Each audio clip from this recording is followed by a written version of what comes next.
The views and opinions expressed on any program are those of the persons appearing on the program and do not necessarily reflect the views and opinions of the New Media Factory. Some programs on this network might include strong images and language and may not be suitable for all audiences. Viewer discretion is advised. This episode of Hands On is brought to you by Ceres Lasal Football Club.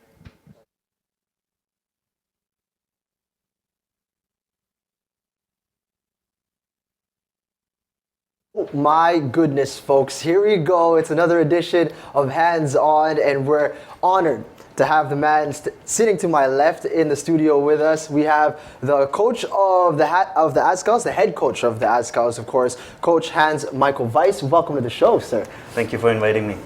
It's an absolute honor for us to have you here. Of course, you know, you came into the national team setup in 2011 in January. At the time, you were coming off a successful campaign in the Suzuki Cup, and a lot of people were raising their eyebrows, like, why a change in coaching at a time when we had just experienced such success? And you came in and you've moved us up from 153, I believe it was, in the FIFA rankings back then, and now at our highest ever point in the FIFA rankings at 137. So congratulations on that, and you know, obviously we're all very happy that you're doing such a great job with the national team. Tell us a little bit about your journey over here to the Philippines. You know, we understand that you came from Rwanda and you spent quite a few years over there as technical director and as under 20 coach, if I'm not mistaken. What brought you over here to the Philippines? Well, my contract was about to expire in November 2010 in Rwanda. It was another 4 months to go, and then I was looking for a new field of occupation. I had several options, but the Philippine option was very thrilling and exciting to me because I knew that there was a big potential here. Could be because of all the Filipinos living overseas and abroad.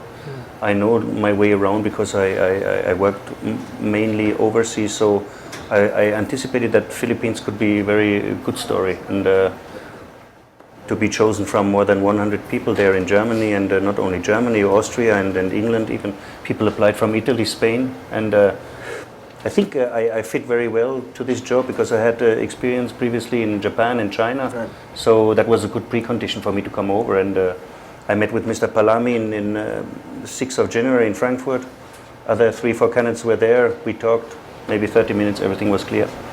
Who was the one who got to Dan first? I mean, like, was it the FCB that recommended you, or did the PFF? What? How did the communication start? Actually, it was like this. There was at that time we had a good connection with a scout in Germany, somebody who's not with us anymore because he thought he could do his own politics and was out of the picture. Some certain Paul. Is it? Don't worry about it. I don't remember his name. Watch this. I don't remember his name. So, however, even if he does watch it, who fucking cares? It was like an internet portal called Spox.com. They picked it up, and they made an official announcement that the Philippines were looking for a coach, but not really only coaching, also a person who has network, who has international experience, who can set things up, youth system, etc., etc. More like a manager type. Yeah. And of course, in Germany, many people want to go abroad. Many people want to teach outside of the country, and they found this advertisement very exciting. Many applied, amongst them myself, and I had a good connection with the German FA, who at that time was approached from Dan Palami to have a coordination between the two federations. Right. So I had these informations a little bit earlier than others, and then that might have been a good plus point. And the head of international relations, who is a good friend of mine, went together with Palami and Jojo Rodriguez at that time, who came to Germany, and they discussed several applicants, and then, well, Palami and Jojo talked with several of them, and I was one of them. What was your first impression when you got here? I mean, in all aspects, huh? Not just the coaching, not just the players and all this. I mean, when you got here, was this the first time you went to the Philippines? Yes. Okay. Absolutely. So when you got here, like when you got to the airport, when you start seeing the Filipinos, and then when you got to the federation, then start talking to other people, let's say the Filipino football people and all that. Come on, baby. I be tell honest. you, I tell you. I arrived at the airport, and then at that time, Richard Pacanya and Jojo Rodriguez picked me up. And then I said, let's go to some bar. I want to see some lights. I want to have some drinks. Then they brought me to a place, I don't know where, somewhere in Makati. We had a couple of beers. And I liked the lights. I liked the weather. You know, it was warm. Yeah. In Germany, -5 degrees a year, 28. Yeah. You know, Western people, they like that. Yeah. And so I had a good feeling. And Just the lights, huh? You gotta do things with the Yeah, lights. it was the lights. It was the lights. You know. If it's the lights at all. Another show. Anyway, go ahead, Michael. so, well, then we didn't have much time to rest because already a camp was planned. A match was against Mongolia. Yeah, we had to make training. We prepared the team. Oh yeah, you didn't have that much time. If Yeah. I remember right, when you arrived. I arrived You were 15. put in the Absolutely. frying pan, I was training morning, afternoon, every day, twice. Yeah. I stayed at that time in Rojas Boulevard in the H2O hotel. They gave me a nice room Right, right. with an aquarium inside, so I could rest in between the sessions. I went 1 hour to the training with a car, training 2 hours, go back 1 hour, sleep 2 hours, rest, and then again training morning, afternoon, every day, every day. Many players coming in and out from overseas, from America, from Germany, from England, wherever. I saw a lot of not so good players. I saw some good players. We tried to pick up. Let me And, cut you there first. These field foreigners that arrived, were they supposedly a shoe-in for the lineup, or they were all, including Phil, James, Chris, and Simon, and all this, were they in as tryouts, or were they shoe-ins? Or did you have a prepared team already, even before you had No, the I had the choice? core. I had the core of the players who were playing in the Suzuki Cup. Yeah. Of course, Phil and James here, Chifi Kalidong, and Ian Araneta at that time still on a very good level. I had Sakapanyo in goal and many local-based players. So Ray Johnson, Rob Gear, all these guys who also played in Suzuki Cup were not there, of course, but they were coming then later to Bacolod. Right. So I knew that I had to change several things, and I knew that to reach the next higher level, we would have to make adjustments. So within the first 2-3 months, going to Myanmar, which was in March then, after beating Mongolia, we went to Japan. Unfortunately, maybe we can talk later about tsunami, which we also experienced there. So step by step, I took players out. Of course, I couldn't become friends with everyone because of that, but it was necessary from my point of view because I wanted stronger, better players. So I took some players in. I remember one guy from Germany, William Geridon. He was at that time better than the ones competing with Phil or Ian Araneta for starting lineups. And at that time he was speedy, he was fit. He came from Germany, 4th league. So I thought, this is the guy we have to bring in. Later on, then he didn't have a chance anymore. But at that time, he helped us a little bit also as far as training was concerned. So we got a higher level in training, and these were all the things that I had to change and to bring us to a higher level. It was very important. What was the biggest problem? Like you come in, you hold your first couple of training sessions. Immediately, what struck you as this needs to change? Yeah, but the things actually that until now also haven't changed so much. We don't have facilities, we don't have pitches. I have one big problem, and if my people in the federation, Dan Palami, see this interview, sorry guys, but a movable goal. A goal that can be moved to any place where I want it. Still don't have it. Yeah. I have it at your place, but we don't get there often. So this is something, you would never ask a question in Germany or in the bigger countries, America, wherever you go. A movable goal. If without a movable goal, what can you do? Don't worry about that, Michael, because I've been asking both LaSalle, the university, and LaSalle Sobel for about, I don't know how many years, that goal that's made of aluminum, sturdy aluminum, that's one person can carry. Right. It seems like here in the Philippines, there still is none of that kind of material. Ah.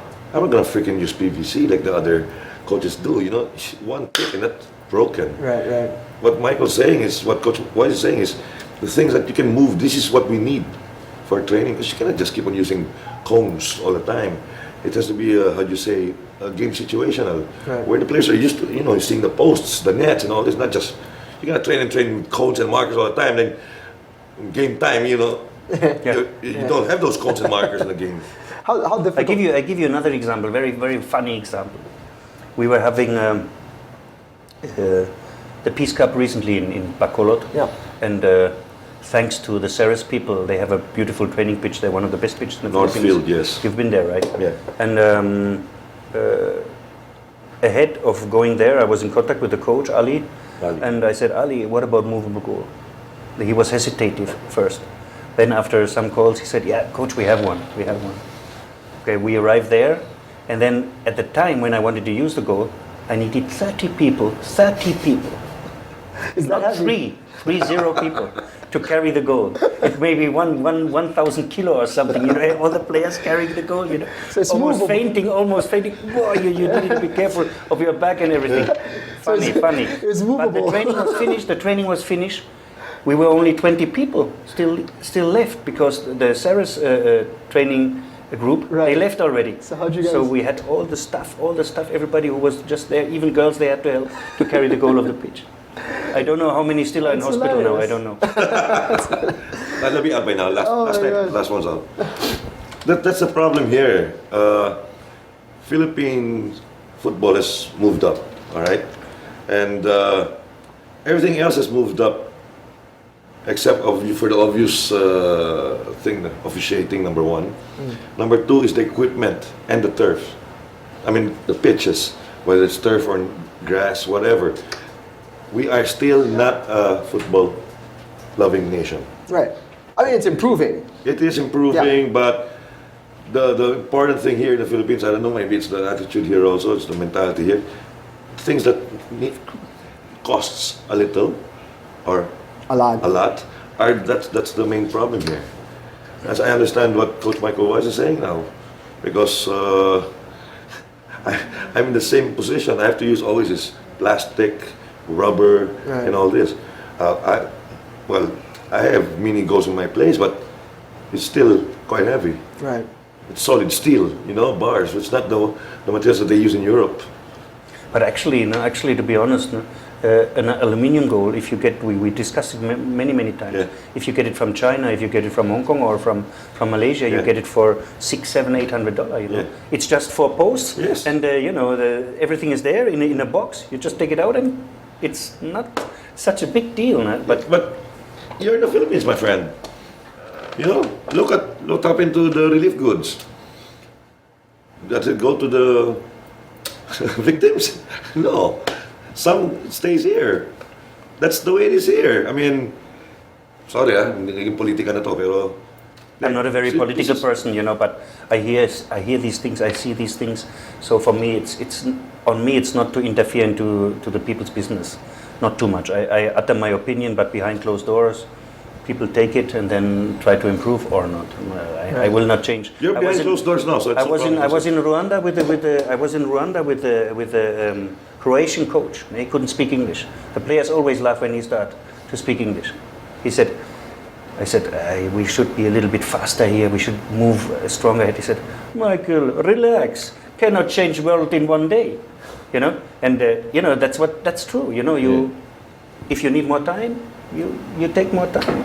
I'm not here. I'm not a god who can change something. I try, and I recommend these things. And then if we want to proceed faster, good. If not, I wanted life to goes on. backtrack a little bit with you being introduced into the Philippine setup. What was it like for you? Like your first training session. Obviously, all the guys had their connections to the former coach. They had good emotions, good experiences with him, and here comes a new guy. What was the most important thing for you in the first training session to get them on your side? Honestly, I noticed and I made research and I understood that most of the players, especially the English guys, had a very good connection with the former coach, Right. and understandably because they had a very great success. But I didn't go too much into it because I thought I have my style and I thought I wanted to make a lot of practice because I thought important would be for Mongolia because which was a big challenge. You know, you have to see if you play here in 28 degrees and then you go there in minus 25. It's almost like 60 degrees different.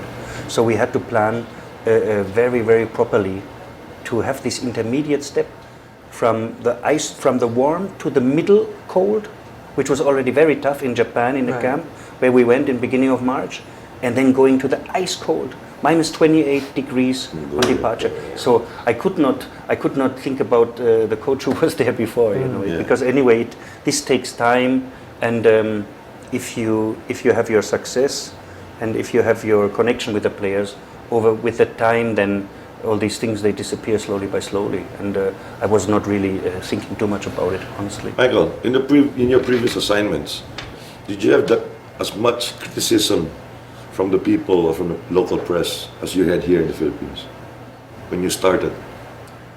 Because you got a lot of slack. I know. You got a lot of slack when you. I know. We talked a lot, you and me, and you. Thank you, by the way, of helping and always encouraging me and teaching me about the culture here in the Philippines. What do we hands do for each other? The two hands got to stick together. I'm gonna ask him now. Why don't you want to use your hands, huh? It's a nice name, Hans. Because you're the idol here, you know. I wanted to make my own brand, so that's the reason why I didn't like it so much. But still today they call me Hans, Coach Hans, Coach Hans. Sorry, I want to say, you know, we have our Coach Hans already a long time here. Maybe you grow your hair like mine, they won't call you Coach Hans. I think that will not happen any. Okay, back to my question. What? Well, to be honest, I was confused and not happy about this for a long, long time. Are you talking about here in the Philippines or in your previous? No, especially in the Philippines. I haven't seen that before. Like this. Okay. I haven't seen it like this before, because it was really rude and it was really very bad and hurting actually, and not giving someone a fair chance in the first year or something. Despite even we had good success already. Yeah. We beat one record after the other. We reached the best the final in Myanmar. We went in the last game with the back against the door, against the wall. Yeah. We went through 3-0 against Bangladesh, and then in the World Cup qualifiers, etc., etc. One thing after another. Actually, almost only positive things. So it was difficult for me to understand, and but I just, with the German mentality, I think that's in me, in my blood, and just continue to go on and on and on, and one thing came to another, and then everybody knows the story. I think it's a success story. I think nobody can complain. I think even people, maybe they wouldn't like my style, or they don't like me as a person or whatever. Facts is lie on the table, very, very clear. And I'm not putting this on my shoulders solely. Big part is Dan Palami, of course, the PFF, Mr. Ananita, being very helpful. And also I have to praise the staff, very resilient people, and the players, of course. The biggest Lord have the players on their side, because they really went through many, many hard times, and then often when it counted, they were really 100% there. We had many, many matches and many, many games where we were standing with the back against the wall, whether it was Challenge Cup, whether it was Suzuki Cup, etc., etc. We had to win the last group match, and that was it's not easy. You know, you have to be strong mentally to really go through, and they have this. That was what makes them very special, and that what makes it very interesting, and gives you a good feeling to work with these people. What do you think about what a lot have been saying? Even to me, some of the people, press, players, coaches, managers, whatever, say about your choices are more leaning on the field foreigners instead of the local boys. What do you have to say to the people there regarding that? You believe it or not, I would be the most happy person if I could use more of the local boys. But the way we were going, and which was very quickly up, I couldn't use them because they don't have the exposure, they don't have the education, they don't have the mentality. Not all of them, but most of them. And so, apart from few exceptions, they couldn't make it. You know, I don't want to go into names, but I have players from your club like local heroes, but for the international level, it's just not enough. Even for some of our field foreigners, it's not enough anymore. There were heroes 2 years ago. The world changed so rapidly in football, especially as far as speed is concerned. So you cannot live from your old benefits or from your old merits. It's just a permanent process. And we are now in a very, very crucial phase because we have to change and revamp the team drastically in the very near future. Because imagine our age average against India, maybe 29 years old, 28 years old. So you need to bring fresh blood. But still, and that is the thing that many people don't understand, some players are even in a game against India. I cannot just say, I use player ABC, but then I lose 3-1. I don't want that. I'm still in a situation where for me the result is very, very important. Because in the Philippines, my friend Ronnie from ABS-CBN, he told me, Coach, they don't like losers. Why you don't play small teams? I say, we have to find the right balance, playing small teams, playing bigger teams, and grow at the same time. Playing smaller, weaker teams will not do us any good. You know, I mean, personally, I'd rather play against, like if I have a high school team, I'd rather play the college boys against my high school team. Right. Because who's going to benefit from it? The weaker team will benefit from it. But the question is, would you consider India as a weak team? No. Or Pakistan? No. I would not at all. No. We have big difficulties in beating these teams, you know. It's not that we are the heroes and everybody's waiting for the Philippines. It's not like that. I always say to my people, we need a good balance between a game like Emirates, where we had 0.0 chance, but which was still a very good lesson. Yes. And we need Pakistan, India, these games. This is our level, realistically. You have to be honest to yourselves. You cannot get carried away by number 137. Understood. That is now, Yes. that can be different in 2 months. We can be 152. So No. are we a better or worse team? No. The problem here, you know, Jing, here, like Michael, here in the Philippines, they don't understand how the ranking goes. Because even a friendly, your ranking can increase, can be better on friendlies. Yeah. Your performance in an international FIFA sanctioned tournament, every place that you have, every win, even goals scored is counted towards the point system in ranking. Yeah. Okay? So, folks, take it easy, relax. I mean, the reason why we went up, another reason, not taking anything away from Dan Palami, the PFF, from Coach Weiß, and the boys, is the more a country plays, the bigger chances you have of getting your rankings improved. Okay? The reason why the Philippines, years back, had a really very lousy, say, ranking, was because they never went out. Hardly played. Hardly played any international. If they go to the international, maybe they just prepare themselves for about a month, if they're lucky. And without any friendlies or tune-up, if they have tune-up matches, they play the military teams or what have you. But what is that? So now that we have, let's say, the finances, which we will go to later on, because I know finances are not always there, but you know, now that we have the better connections, we had better financing, of course, that's why our rankings also improved. Like I said, I'm not taking anything away from the people involved, the people who are in charge of this. Kudos to all of them, right? Yeah, absolutely. But for the other people and the press, I think it's good for you to research regarding how the rankings are. It's not as simple as boxing. You win, you get ranked up here, you win, you go up there, you lose, you go down again. You know? In football, there's a lot. You know, it's not a simple 1, 2, 3. You know, 1 plus 1. It's not, no. It's a lot of exposure internationally. And then winnings. And then even goals scored. Even draws have points. Okay, so, and in just like fair play awards, guys. Fair Play Awards is one of the most important, if not the most important, award for any team to have, because it's only in football. Sorry for the other sports, but it's only in football, wherein that sport instills the true meaning of fair play. Okay, and fair play doesn't mean only helping another player, your opponent, down who's injured. Okay, It's like you need to play for the merits of the game. So if anybody's asking regarding the wins of some of the UFL clubs, like a 33-0 club or not even murder, it's a massacre. Okay, the team need to play.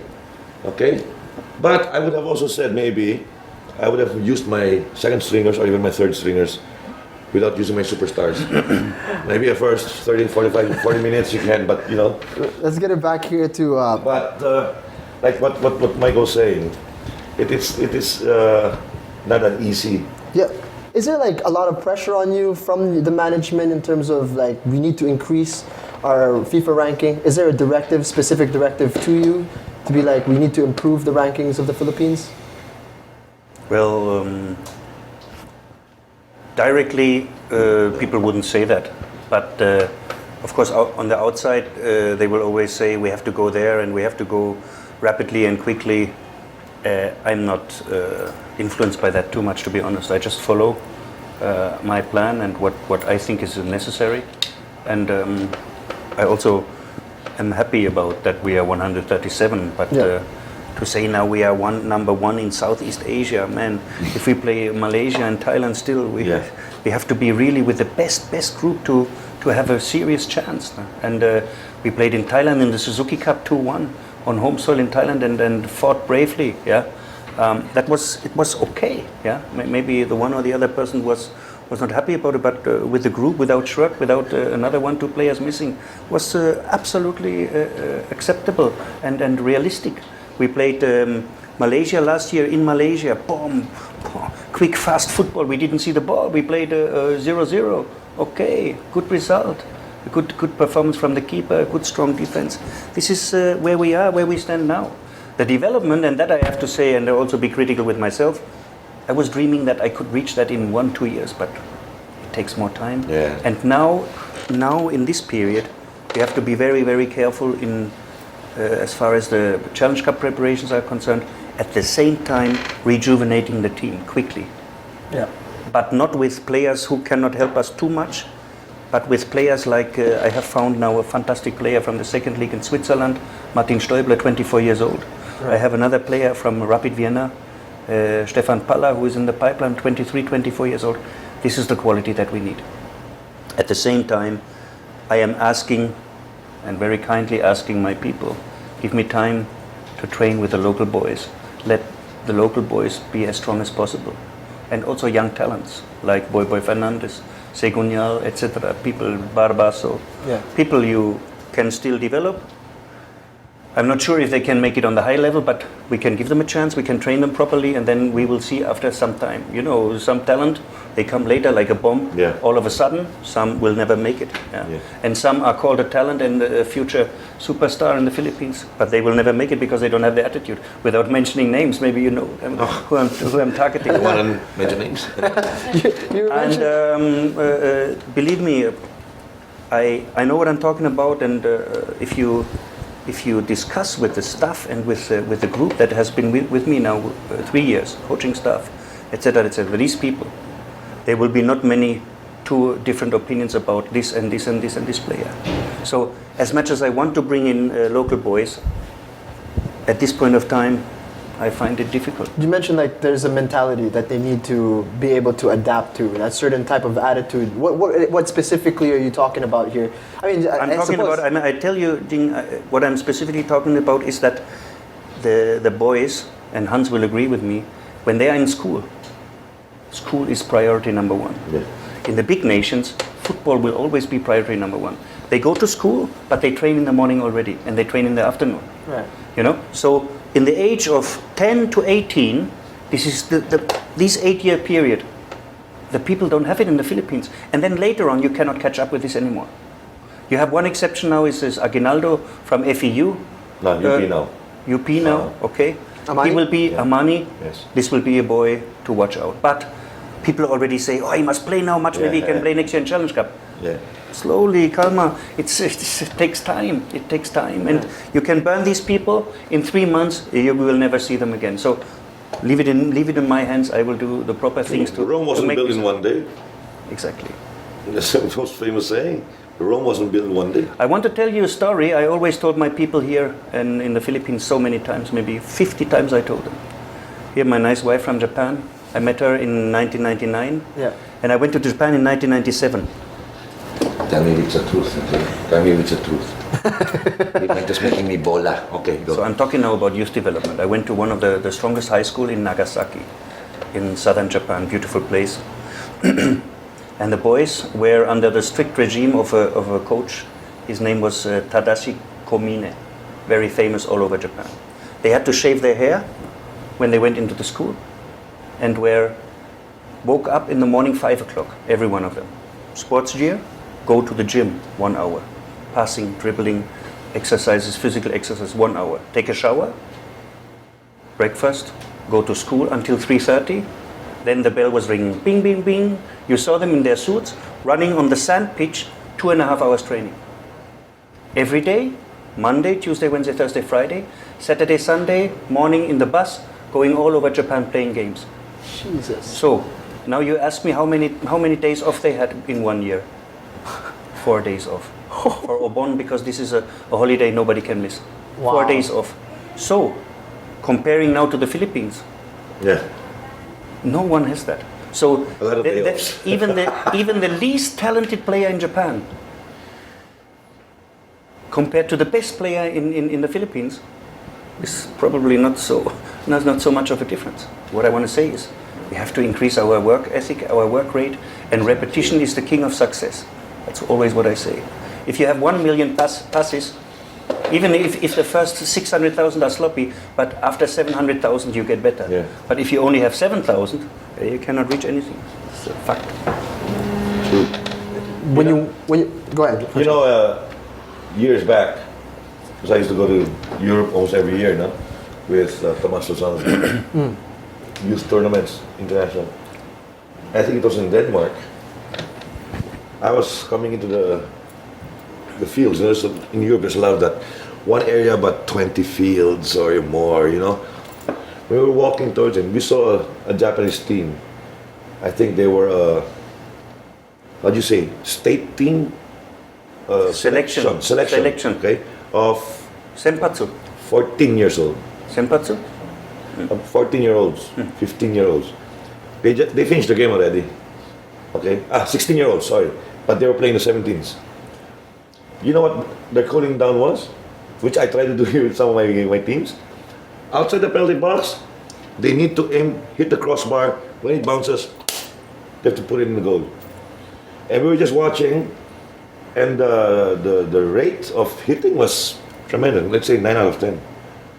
No way. 15, 14, 16-year-olds. Boom, boom, boom. I'll be there all night, dude. Coach never gonna send me home. Outside the box, hitting the crossbar. Yeah. You have to hit the crossbar to come back and then you volley it in? You have to volley it in. And then I watched the championship game against the German club. The Japanese boys, Germans. Oh, they played around with the Germans. They were just playing around, passing and passing. You know, those years you don't hear too much of Japan football that time.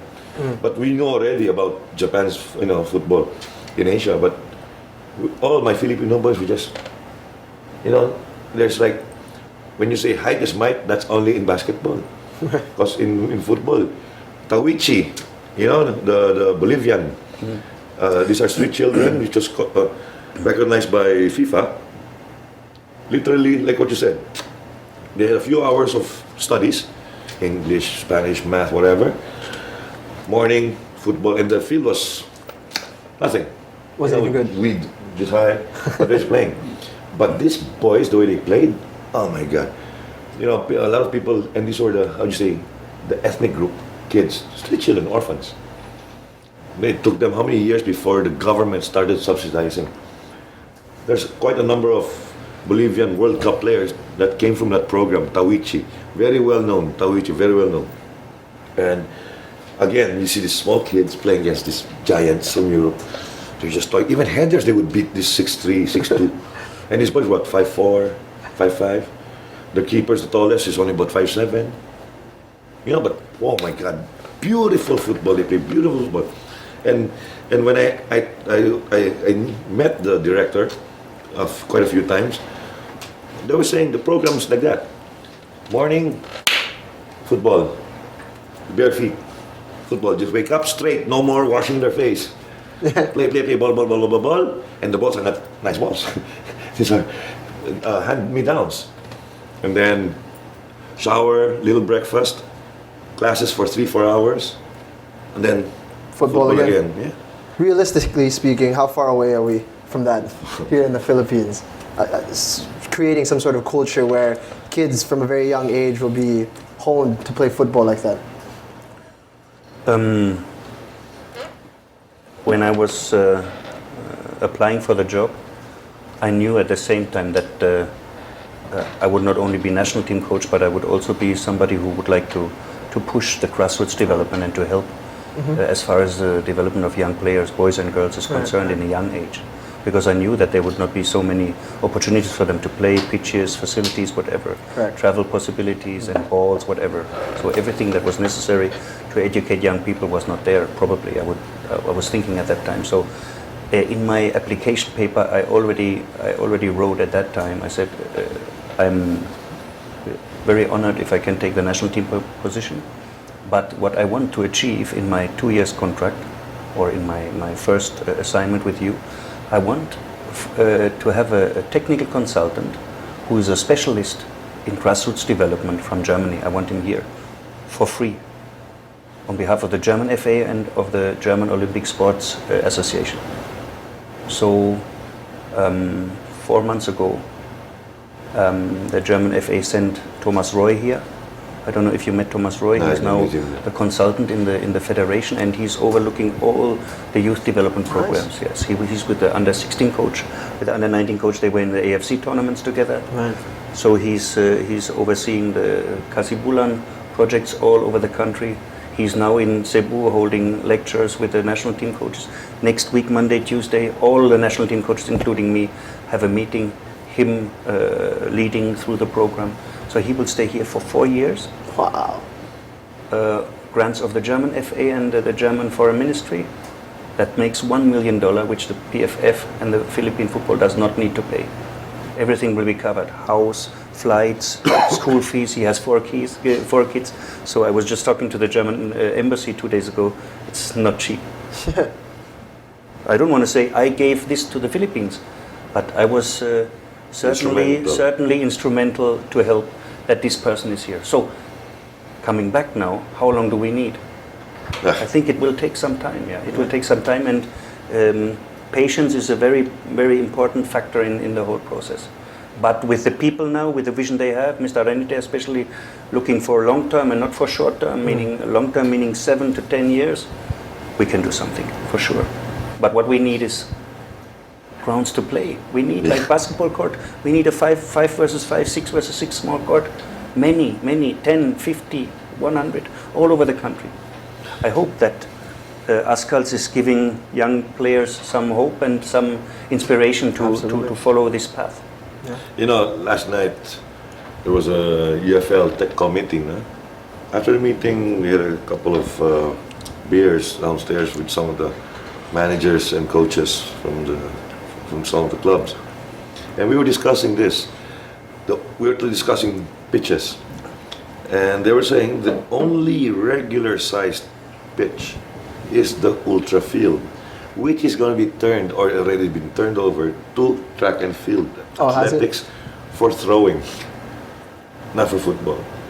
Rizal Stadium was supposed to be finished about maybe weeks ago, from what I heard, but I hear it's really nice right now for like beach soccer, if you'd like to for play. beach soccer, yes, beautiful for beach soccer. I don't know what's happening. I was there 2 days ago. Yeah. I couldn't believe what I saw. I'm so sorry to say that. It was terrible now, really. It's what from I was told by Executive Director Attorney Iroy when they gave the awarded the bidding to a company. They were saying 30 days. And mind you, we were talking about this.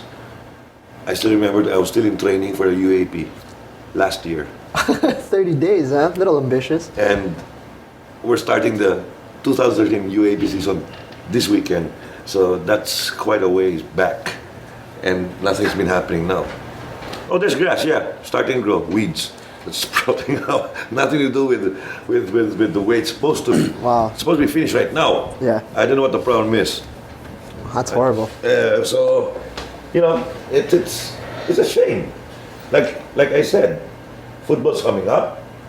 Everything's moving up, except for officiating officials, referees, of course. That's a problem everywhere. It's universal.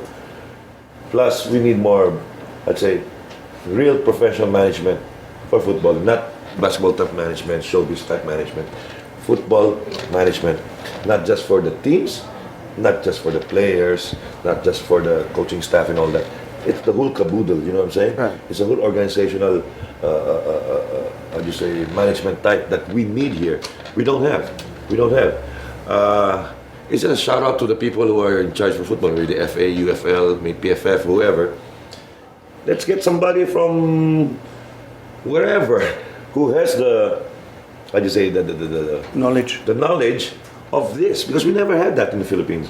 Well, there's a lot of people who think you know what you're doing, but you don't. Management and all that, you don't. I'm not saying I do, but I know it's not right. Right. Proper management means the players are happy, from the head coach to the president down to the ball boy to the utility boy, they're all happy. That's good management. I don't consider good management when somebody, whether it's the biggest or the smallest man or woman, complains. That's not right. That means there's something wrong. But then again, here in the Philippines, actually never, and it's so hard to satisfy everybody here. So hard to satisfy everybody. I mean, Michael just comes in, and it's a childish reaction actually. Now I have the venue not to say this, I haven't said it before. But yes, Simon did well. McMenemy, McMenemy. or whatever, Menemy. Anyway, when Michael came into, there was a problem somewhere. Or else Simon would have been kept here, and maybe Michael would come only maybe this year, Right. if ever, right? So there's a problem why Simon was replaced. He's a young coach. He did well with the Philippine team, but it is not Michael's fault Yeah. that he was the one that the PFF and Dan Palami chose to replace Simon. It wasn't Michael Weiß who kicked out Simon. So guys, grow up. Why, anyway, I will admit right here now in front of the thousands of our viewers. Thousands. Soon millions. We hope. Hopefully. Now we would love to earn a million. Okay, now, anyway, like when Mike, I told Michael this when we had a one-on-one in your house, that I was one of the staunch critics, but not because of Michael Weiß replacing Simon. It's about the coaching, the training style, and all that. Then I realized also, which I admitted again also to him, that for me to be a coach also for so many years, for some decades, I'm in the same boat just like any other coach. If let's say if I left LaSalle and went to Ateneo or UST and all that, everybody will expect results right away. It's not that easy. I mean, like you said, you're just a coach. Just like we're not miracle workers. And I think it's an Oriental thing. How do you say crab mentality? Which we tackled before. Right. I don't know why you keep on coming back to this topic, crab mentality. Anyway, it's an Oriental thing. I mean, it's like people don't want to see people succeed. I think there's a large amount of that in anywhere, really. I mean, there's small pockets of that. It just gets highlighted in this particular situation. But I wanted to ask you. You've been here for 2 years now. Almost three. Almost 3 years, right? Correct, actually. And obviously, like we said, we're at the highest point of Philippine football in terms of our FIFA rankings, in terms of infrastructure, even if it's still lacking, in terms of everything, all the development of the game. How would you assess your 3 years so far? Are you happy with everything that you've brought to Philippine football? I lost a lot of energy, to be honest. Very honest of you. I lost a lot of energy, I must say that. And I'm not too happy about that. And I think the potential is very, very big. but we do not exploit it fully because of these struggles and internal maneuvers, political things, and right and left, I don't know. But what I do now in the last 6-7 months remaining of my contract is I just want to focus on Challenge Cup and leave all this crap behind me. And but it was very positive time, especially together with the team. The changes that we've made, the many super memories we had was very, very nice. But it cost a lot of energy. So are you saying that this will be the end after your 6 month, 7 month spell left in your contract? After that, are you moving on? I focus on Challenge Cup. I don't know what's coming after. I don't know. Okay. I cannot say that. All right. Can you say that your stint here in the Philippines was your most successful in your career? Yeah. Most successful. It was the most powerful, the most energetic, and the most interesting time. Even I was in Japan. I was working in J League. I was at that time an assistant coach, and we had big success. We were leading a second league team to the championship, and we become Emperor Cup winner. That was also a fantastic experience, of course. China under 20 national team was fantastic. Rwanda was also very good. But of course here I was the front runner. I was the leader, and that was the most powerful time in my life. Really very good. But it costs a lot of energy, I have to say that. It's really true. You know, sometimes... But not so much on the pitch, you know, but more of, outside. Of saying things 1 million times again and again, and then still they will not be made. Welcome to the Philippines. No, sometimes it confuses me, to be honest. Yeah, After 3 years, welcome again. But I mean, no, but Hans, you're here in 48 years. You 48 say, yeah? years, yeah. But I got no choice. I'm not in a circus. I'm not in a I don't know, Disneyland or something. I'm a serious man who wants to achieve something. We have achieved something, but I'm sure we could already have achieved more. Yeah. And this is for me waste of time. If a player, for instance, doesn't exploit his talent fully, I'm always angry. I don't like that. I have a player, for example, Misak Bahadur, and everybody knows him. He's one of my good buddies because he's honest boy. He's fighting so hard. We transformed him from a futsal player into a serious contender on a national team. Imagine, that's absolutely impossible normally. He's still working. I went with him yesterday in a restaurant. He showed me, he said, "Coach, now I do your training. I didn't know 2 years ago why we were running so much. I didn't like it. Now, on top of our training in global, I do my own training, your training. Interval runs, jumps, etc., etc. He has body like a rock. Yeah. Now I can use him. He learned my way in a positive way, you know, because I'm not there to punish people because of running. I know it's necessary. If you have no power here, if you have no gas in the tank, they will kill you. Even Pakistan, if you saw the Pakistan game, they showed us in the first half how to be aggressive. Yeah. Every physically top fit aggressive team in these days has an advantage. If you come here soft and you think, oh yeah, we come tomorrow, we are Philippines, we are now 137. You know what's it's not going to work like that. The one the most obvious regarding what Michael's saying now is the UAE game. First 5 minutes. I saw it right away. This is what I was telling the other coaches and the players that wanted to listen. I said, look how far we are. Now everybody's talking about winning here, winning there, you know, tying this strong to that. But I said, you're forgetting about UAE. UAE was a World Cup participant. Finals. I mean, they were in the World Cup championships. Huh? They weren't just here in Asia. They went to the World Cup. First 5 minutes on TV alone, just on TV, you can see right away the speed. You were mentioning something about speed. You know, and football's continuous motion. Continuous motion. I mean, you play. You know, it's not 90 minutes, folks. It's 110 at least. Okay. Then for a team to hold that momentum. And that's just the stride that they had against our Azkals, you can see. But the was 4-0. But the 4-0 result, personally for me, is a very good. Yeah. Very good result. If you see the first and second, the last goal was an own goal, and then we were lacking power and concentration, you know. So the second goal was a very lucky goal. On the other hand, of course, we were lucky not to get. Sakapanyo made a fantastic match. Yeah. But I saw the game immediately after in the hotel again, and I would also agree with you. It was not, after all, not so bad. Yeah. I'm telling you, the UAE. They have an average age in this group of maybe 24, 25 max, 24, not older. these boys together since under 17. Yeah. And always most successful in their age group in Asia. Oh. So I'm telling you now, in 2018, one of the 4 World Cup qualificants will be UAE. I'm predicting this now, here and then, for sure. Wow. Because I have not seen that. We played Kuwait, we played Bahrain. We've seen, I know Japan very well how they play. If Japan is going now to the UAE, they have a problem, I'm telling you. Yeah. They will not beat them easily, for sure not. Yeah, but no, because you see the game, besides the speed that they had, the individual skills, it was like they had magnet on their feet. Yeah. The whole game, I don't think I saw one player, one instance, losing the ball. Cheaply. You know, I mean, strong, soft pass, whatever, high air, ball, what mid, ball, the control was there. Okay?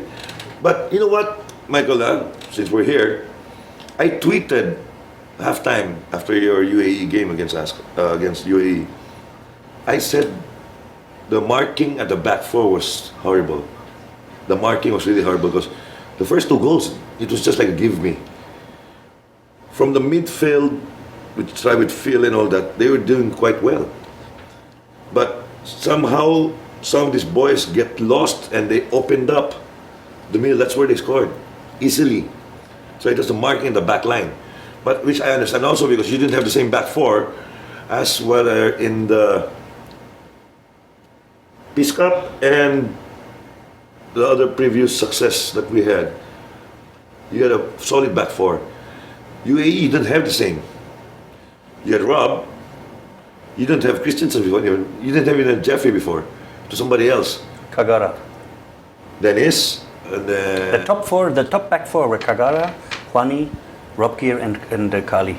yes, Right. exactly. Kali Yes. injured, Kali injured. Kagara not there, and we know that our 2 center halves is, well, they're trying, but if you don't play on a competitive level, both of them, you have a problem. Especially in these games, it's going to be very transparent for everybody to see. Yeah. But some people just don't understand. Oh, they'll say, I hear it. Well, it's UAE naman. We're really bound to lose. But what they don't see is how our boys played against this team. Oh yeah, superior. UAE was much more superior than the Azkals. But the mere fact there's only 4. Of course, Edsad did a really great job. Which, what I was saying, kawawa naman tong my boy, Deito. If Edsad played screwed in the first half, I thought that my boy would have the chance to play. But then again, Edsad played very well. Edsad was one of the saving graces. So I want to say something to you now, and also to your people there in LaSalle.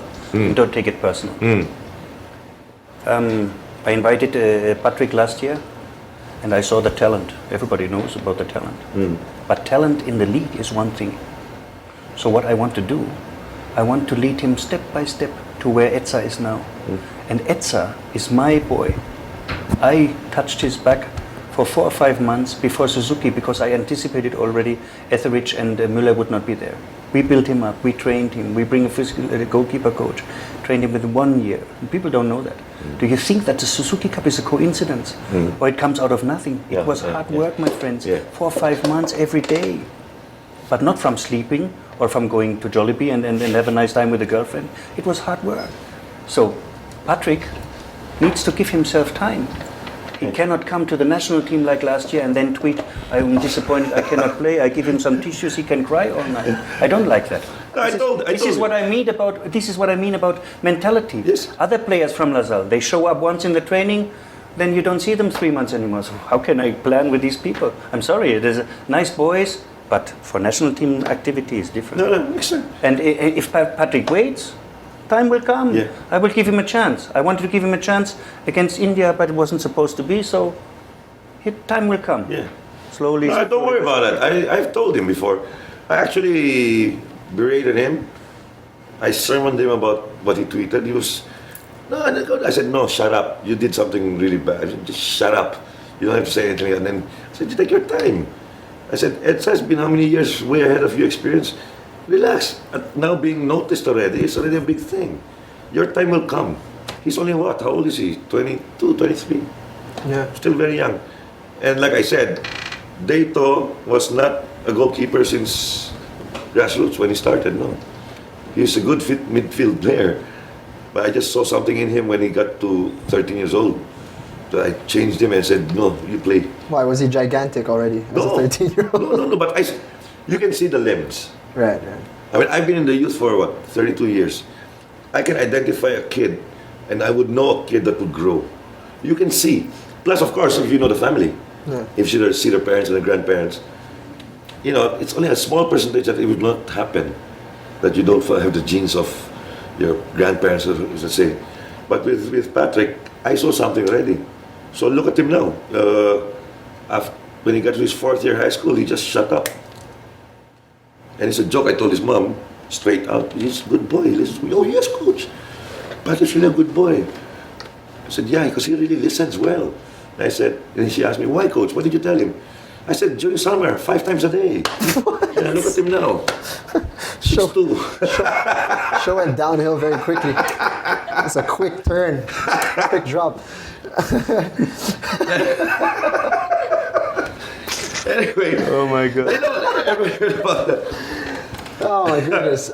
We do have a lot of questions for Coach Hans Michael Weiß. We had him from Twitter. We told people that you were going to be on the show, and it was a very busy exchange. A lot of people were sent in their questions, so we're going to get to some of them right now. In a minute, in a minute's time. No, I'm saying what you're saying. All right, in a minute. When we started the tweet that Coach Weiß was going to be our guest today, in less than a minute, there were already questions coming out. Yeah.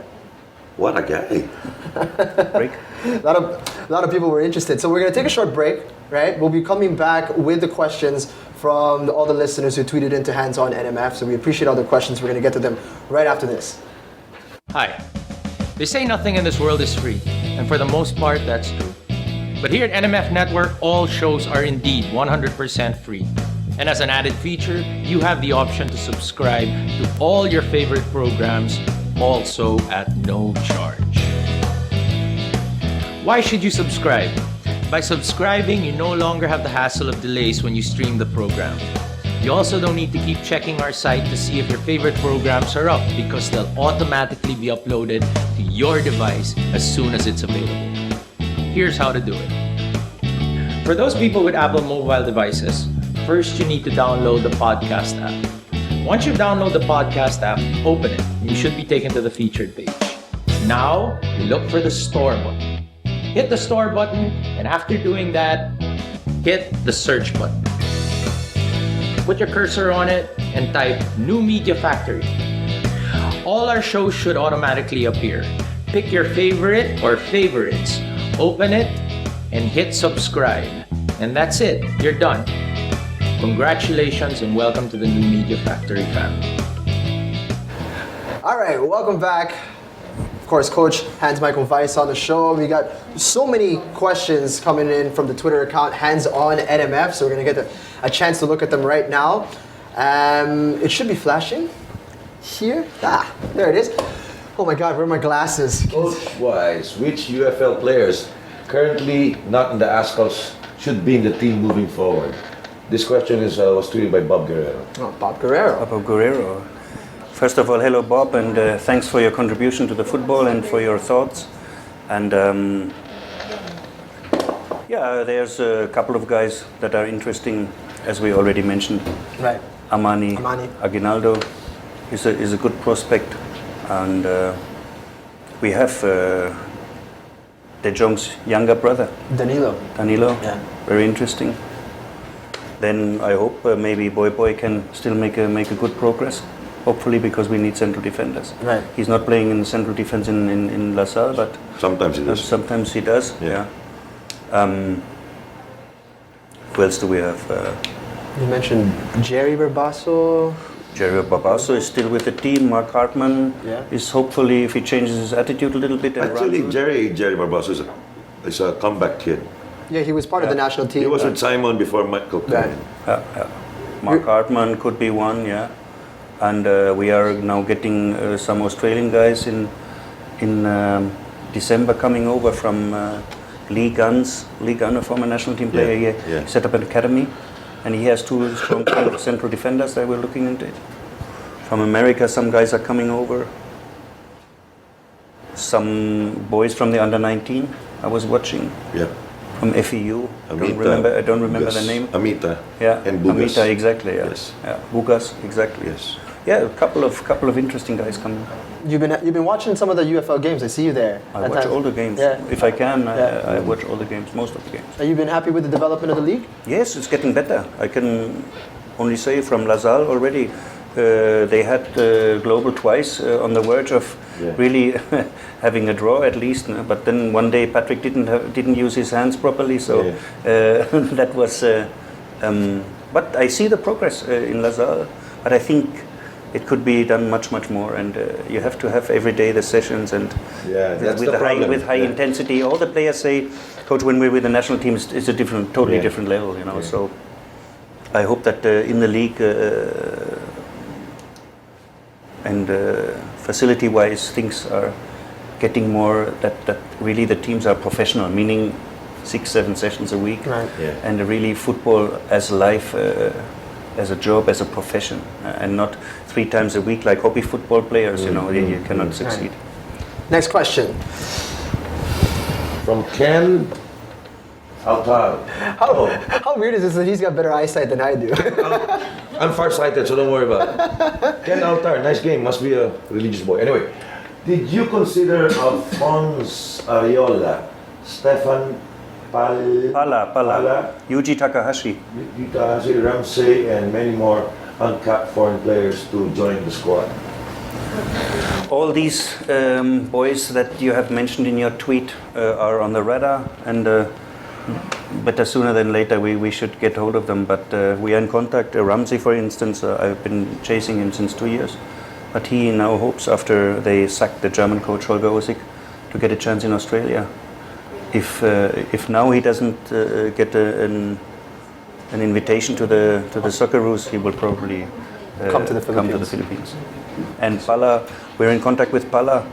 I mentioned Stoible. Alphonse Areola, I think he will play for France because he has really the level. You know. Yes. Generally speaking, the boys will consider the Philippines as their last option. Yes. That's realistic. If they can play for the other country where they mostly have been growing up, they will always choose this country. Takahashi is somebody we desperately need, and we are getting in contact with him soon again because we have my former club, Kyoto Purple Sanga. They have him on the roster, and How old is the he's Takahashi? 19, 20, Wow. What position does he play? central defender. Central defender. Yeah, Big boy. he's 6'1", Plays in the J League, is he? but he doesn't play. You know, he doesn't play. He's in the second league substitute, so he didn't play any game this year.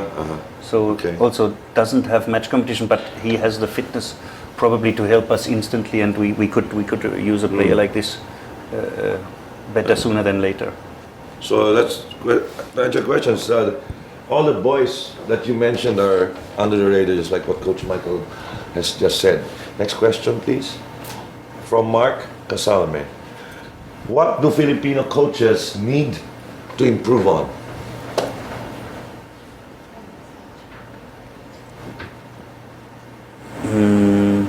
Experience for one, maybe. More exposure. More exposure, more training time, more support, more self-studying. What I always did, I went. Well, it's difficult to do, but if I could suggest this to the federation, where they could make a program with Korea or with Japan, send them over for 1 week to a J League club, and then study the whole system, the youth, from youth to the pros, something like this. Yes. Videos, books, watching games. Important is watching games and then transferring game situations into the training. That is the art of coaching. Plus open up more, go approach the players. Also my coaching staff, they could go more on the players and talk with them, and they have a little bit shy in a way. But I'll tell you, Michael, the problem here would be more of time. Time.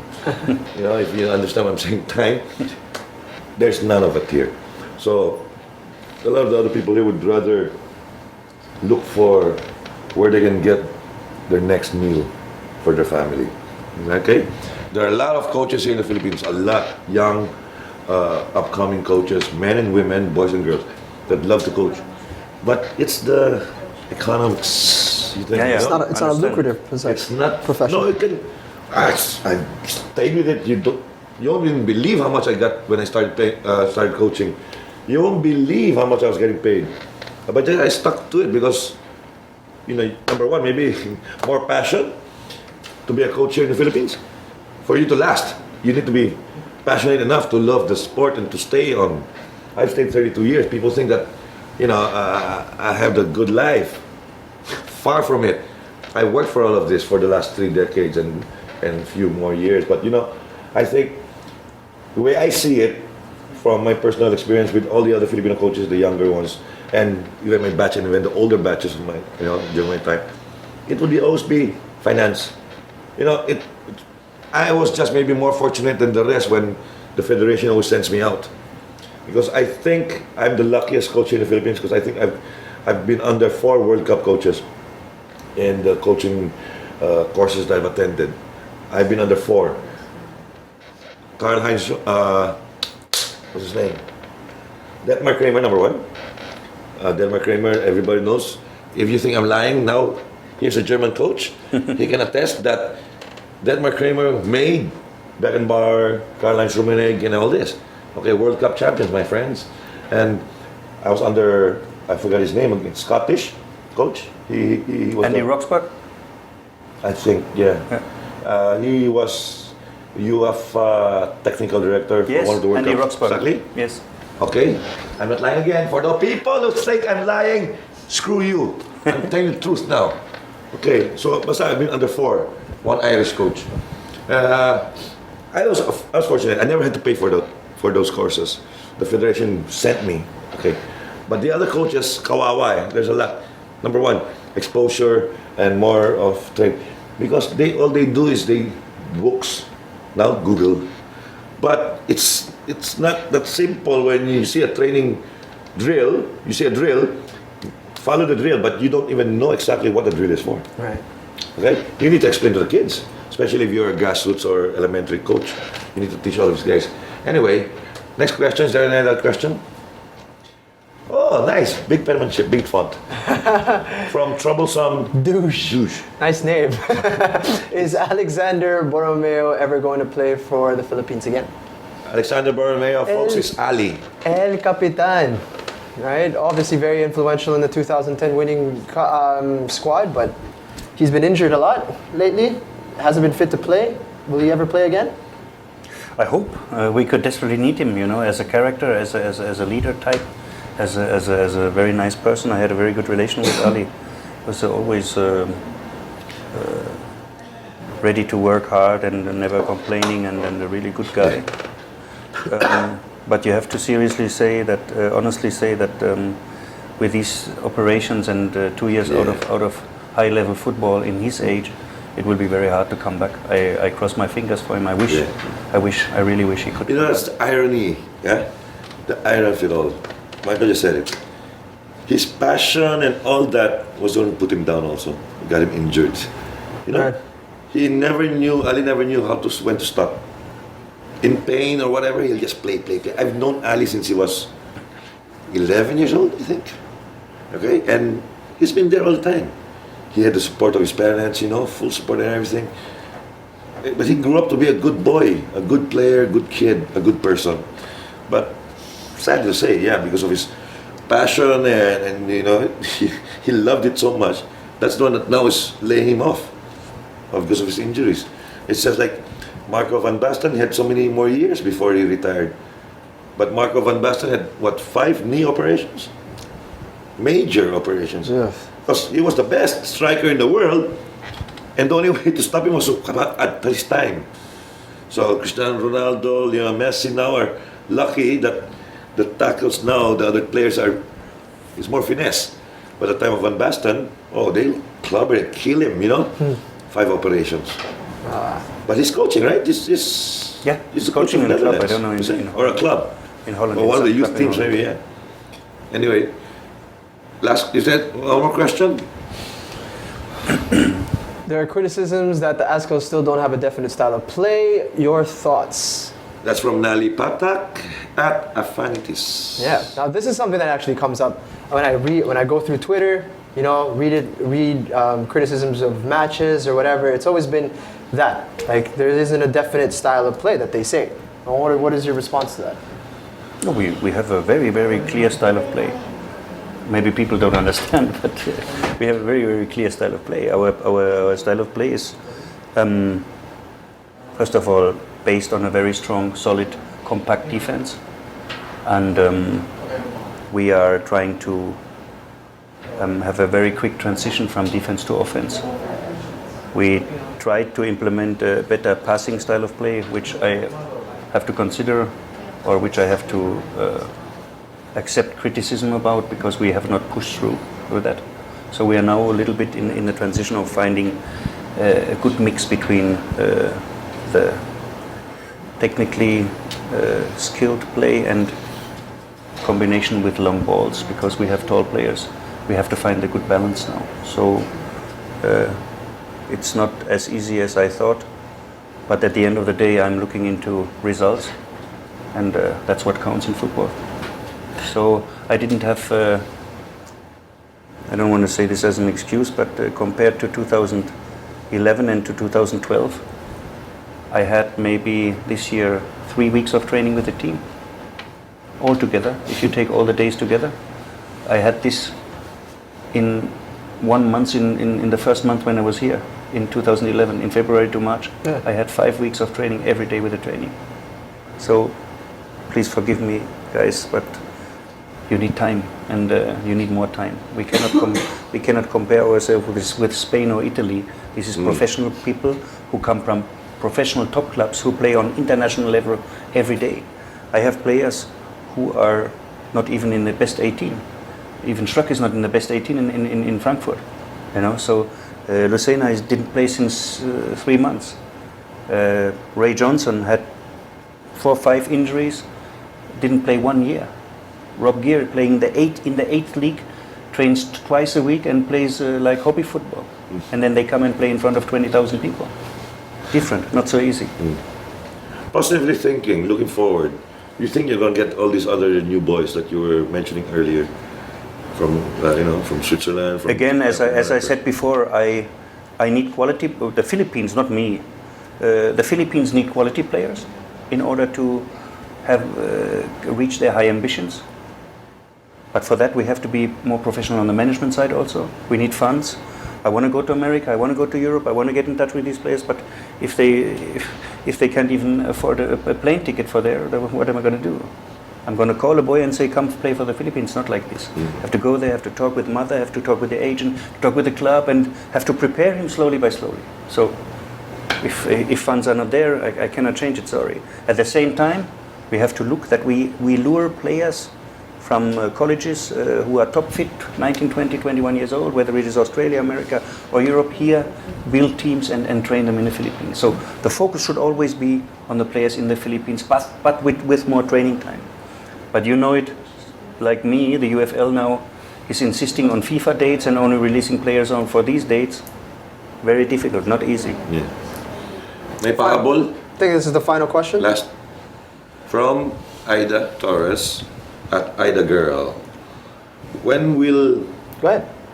When will he be able to challenge bigger Asian teams and reach latter stages of the World Cup qualifying?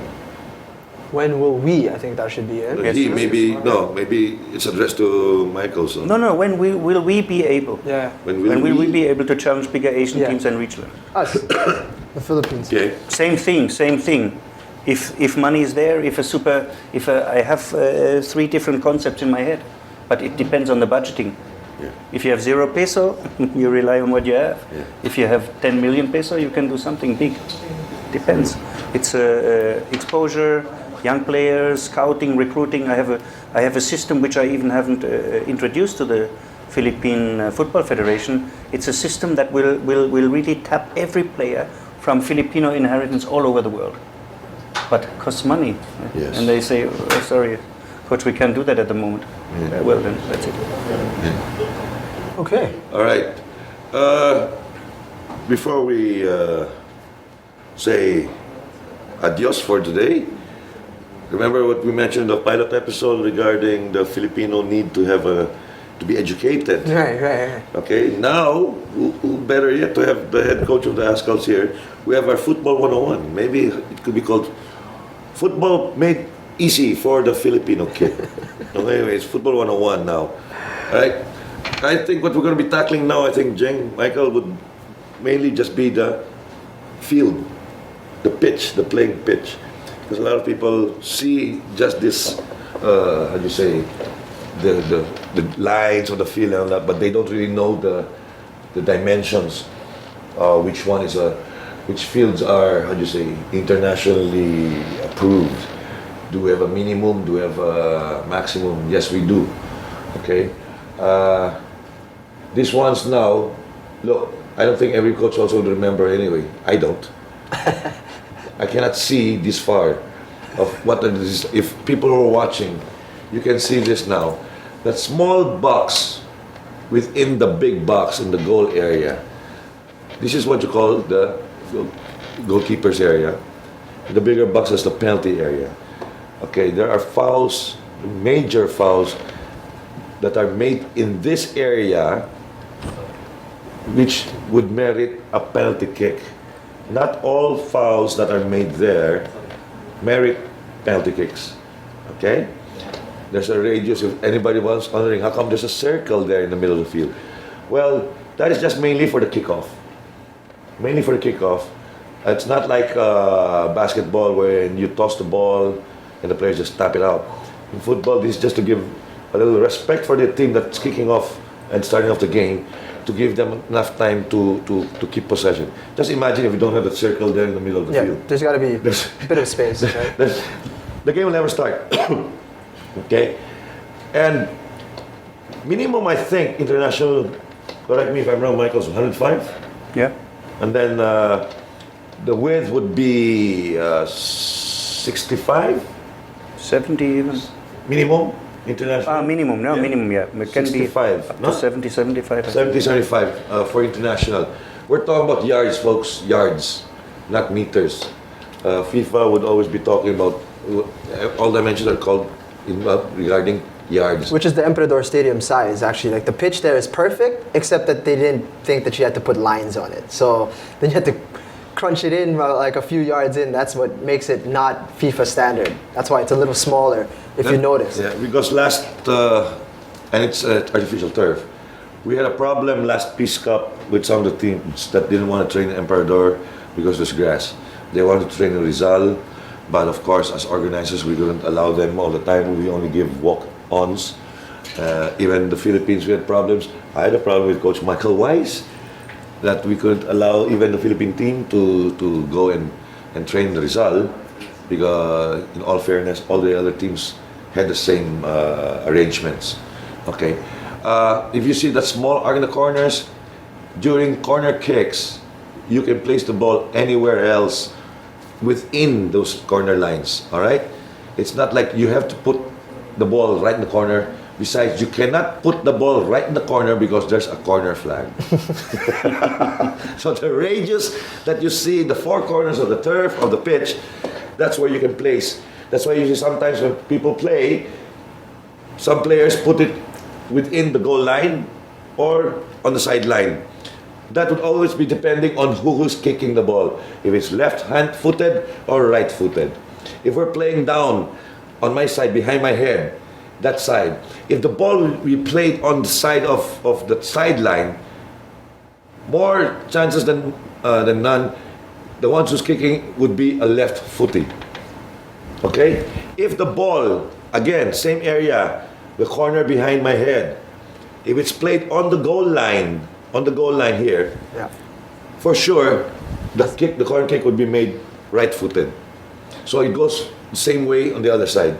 Most of the time, that's where you see people putting balls on one side here, on the other side there, or in the middle, or in, because it all depends on who's kicking it. Yeah. But it's always between left or a right-footed kicker. Okay? The arc at the box, that arc, that half circle that you see in the penalty area in the center, that is just mainly for penalty kicks, penalty takers. if there's during regulation, I'm not talking about the penalty shootout. During regulation, when a penalty kick is made, everybody's out by the line, behind the line. Okay, nobody would be right behind the kicker. That's why you see that arc. Okay, there's an arc right there. Players should not be inside that arc to make it simple for the others to understand. All right? And then sideline, there's not here in this picture, but there are technical areas. The technical area is mainly for the coach. Like in basketball and other sports as well, coaches have only this area that they can move about. Yeah. But in football, I think we have the biggest Area. technical area for the coaches to move about. Okay, so we're running out of time. The next time we will get into our football 101 for the Filipino, we will tackle fouls. There are major and minor fouls, okay? So don't expect all fouls. When people are watching, I can hear in Emperador or in Rizal screaming and all this for a penalty, because the foul was made inside the penalty box. Not so. There are different fouls, different violations that are called that would merit a penalty or just a free kick. Obviously, a foul inside a penalty box that is not meriting a penalty kick would be it would be an indirect free kick. It would be stupid to have a direct free kick inside the penalty box, because if it's a direct free kick inside the penalty box, that is a penalty. Okay? For the other referees, please, because I've seen some games when a referee called a direct free kick inside the freaking penalty box. That's a penalty kick, because this is one of the fouls, the 9 major fouls, or I'm not sure. I must say I know everything. I just am the best friend of the referees here in the Philippines. So, okay. So there you go. That was the first ever Football 101, Dimensions of the Field. So we're running out of time. It's been an absolute pleasure having you here on the show. Obviously, it's a real honor to be sitting next to a person who has really uplifted Philippine football. And sometimes it confuses me that when you look at the record that you have here in the Philippines, that people come in and attack you, and say that, there are things, this and that you are not doing. But like you said, the record speaks for itself, and you've done an immense job here in the Philippines. And personally, I'd like to thank you for your great job here for our national team. But the best is yet to come. Don't forget that. The best is yet to come. Now, before we let Michael go, what's in store for the Azkals schedule? Right. What's in store for you? What are your plans from today? Yeah. Like tomorrow, what are Dan Palami has promised that 2014 will be Palami year, so he will get back with full swing, with full force. And I want to use this opportunity to again speak out my condolences for what has happened to him and his buddies in Tacloban, and hope he will recover well. We need a Dan Palami in full force and with high motivation. But he told me, Coach, don't worry, football has always been my best therapy, so I'm taking you by the word. So we need you. PFF, of course, we need money, we need training, we need time together with the team, so that also the last critics will understand our style of play, hopefully.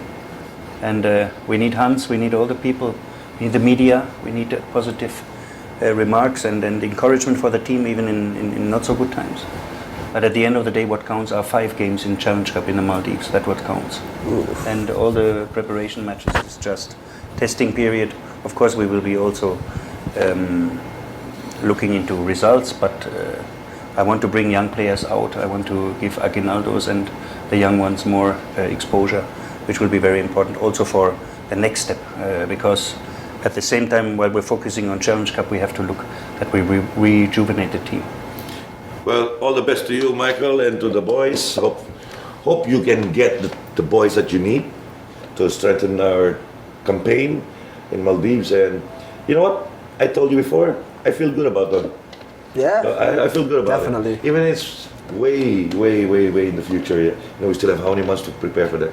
But when we qualified, I felt good about it. And even after we qualified, months on after, I feel even better. But then again, we need to sustain that, like what Michael's saying, the exposure. These boys need to continue playing. Let's play the strongest teams we can ever get. Who cares if we get clobbered? We only learn it's better to play the stronger teams than the weaker teams because only the weaker teams will learn from it, not the stronger teams. Okay? I mean, that's common sense.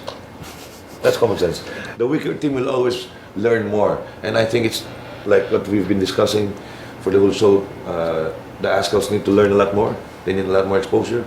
Just like we said, very clear, evidently was in the UAE match. Which, by the way, no matter what anybody says, a 4-0 is not a drubbing against a world-class team. Who would think Philippines, small Philippine football country, play against UAE who has played in the World Cup? 4-0, and we didn't even have full force. Yeah, We have Patino not We there. didn't have full force. And just to mention, recently in the AFC qualifiers, we were like the sparring partner for the UAE playing Hong Kong and Vietnam home. On 15 they played Hong Kong home 4-0, and they beat Vietnam 5-0 just yesterday, 2 days ago. Right, I saw that. In the AFC qualifier. So us not being in full force, it's somehow okay. Again, folks, relax. Calma. You know, let's say what's that? Two steps back first, one big step forward. Okay. Then again, Michael, good luck. Thank you. Good luck. I hope that you get, like I said earlier, everything that you need for your program to get a better campaign, a very good campaign in Maldives. Yeah, hopefully you'll be back here and we'll be talking about the successes of the near future. I hope so too. Thank you very much. And next week, our guest is, I don't know, your guest is as good as mine. We'll find out next.